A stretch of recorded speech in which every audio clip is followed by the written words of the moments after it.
नमस्कार, वंदे मातरम। हम मूर्ति पूजा, बुत परस्ती क्यों करते हैं? यह प्रश्न बहुत बार पूछा जाता है और हालांकि मेरी उम्र के अधिकतर हिंदू या अधिकतर जागरूक हिंदू इस बात को जानते हैं, परंतु जो युवा हैं, किशोरावस्था में हैं, जिनको हमने नहीं बताया या कोई भी किसी कारण से ना जानता हो, तो उन तक यह बात पहुंचनी आवश्यक है, क्योंकि उनको कुछ लोग गुमराह कर रहे हैं कि तुम तो मूर्ति पूजा करते हो, पत्थरों की पूजा करते हो, क्या बात है तुम्हारे भगवान में, और भगवान तुम्हारे क्या तुमको बचा पाएंगे?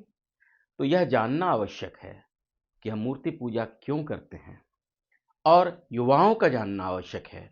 और मेरी आपसे विनती यही है कि हर उस नौजवान तक, खासकर अपने बच्चों को, यह वीडियो ज़रूर दिखाएं, और यदि आपको मालूम है तो ज़रूर बताएं, क्योंकि आपकी यह जिम्मेदारी है कि हम मूर्ति पूजा क्यों करते हैं। मेरी भी जिम्मेदारी है, इसलिए मैं यह वीडियो बना रहा हूं। देखिए, मूर्ति पूजा जो दिखती है वह वास्तव में मूर्ति पूजा नहीं है, वह देवी या देवता की पूजा है।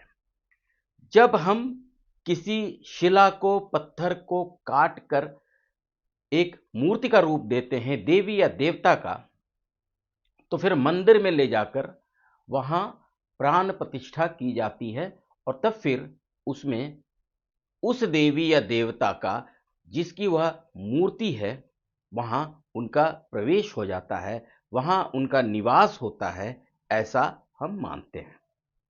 और वह डेटी की पूजा है, नॉट आइडल की पूजा। मूर्ति की पूजा नहीं, देवी या देवता की पूजा है। और प्राण प्रतिष्ठा के बाद मूर्ति खंडित हो जाए, मूर्ति को कोई तोड़ने की कोशिश करे, उस मंदिर को कोई नुकसान पहुंचाने की कोशिश करे, तब भी उस मूर्ति में देवता का वास रहता है।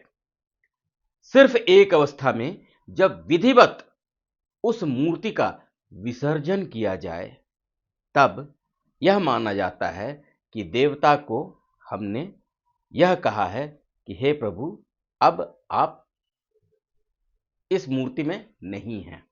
जैसे हम पूजा पंडाल वगैरह बनाते हैं, मूर्ति लाते हैं, प्राण प्रतिष्ठा करते हैं और बाद में विसर्जन करते हैं, परंतु मंदिरों में तो विसर्जन नहीं करते। देखिए, जब भगवान निराकार हैं तो एक आकार की पूजा सिर्फ इसलिए की जाती है कि निराकार को समझना, निराकार ईश्वर को देखना, निराकार ईश्वर से प्रार्थना करके और अपनी बात कह पाने की क्षमता साधारण मनुष्यों में नहीं है। साधारण मनुष्य जो है, वह एक रूप को देखकर, एक सिंबल को देखकर और उनसे अपनी बात, अपने मन की बात प्रार्थना स्वरूप कहता है। इसीलिए मूर्ति का, विग्रह का निर्माण होता है।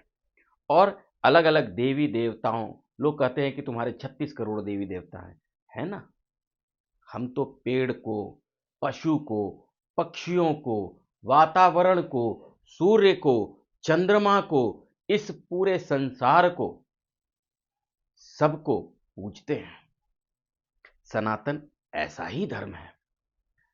परंतु जब हम पूजा करते हैं तो हमारा यह विश्वास होता है कि हम उस देवी देवता के रूप में, जो उनकी खास जो बातें हैं उस देवी देवता में, जैसे विद्या की देवी सरस्वती हैं, विद्यादायिनी, तो हम शिशु के रूप में, हम उनसे विद्या मांगने के रूप में, हम उनसे विद्यार्थी के रूप में, हम उनसे कुछ सीखने के लिए प्रार्थना करते हैं।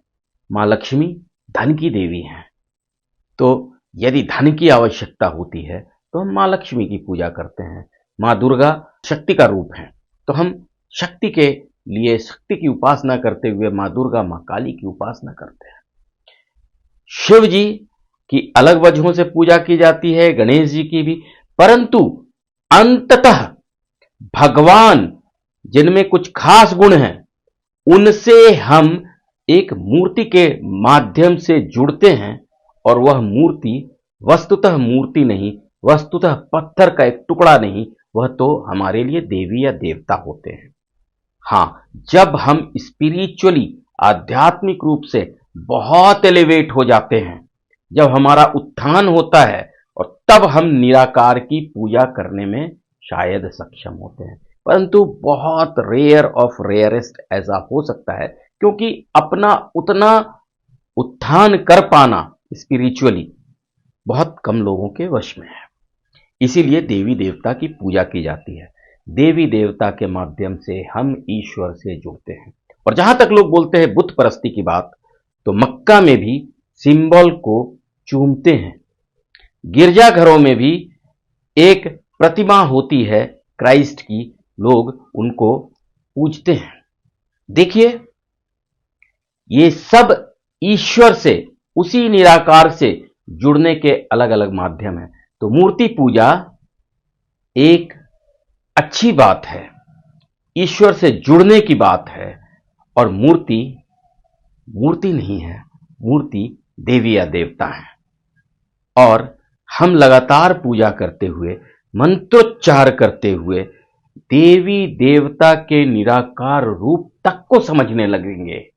और मेरी ईश्वर से प्रार्थना है कि ऐसा मेरे साथ हो, आप दर्शकों के साथ हो, कि हम अपना उत्थान कर सकें और निराकार ईश्वर को देख सकें। मैं नहीं जानता हूं मेरे साथ ऐसा होगा कि नहीं। मैं मूर्ति पूजा करता हूं, और आप सबसे आग्रह है कि सभी बच्चों तक यह बात अवश्य पहुंचाएं। इस वीडियो को ज़्यादा से ज़्यादा शेयर करें। आपका बहुत धन्यवाद। ईश्वर आपको सफल करें, स्वस्थ रखें, सदा प्रसन्न रहें।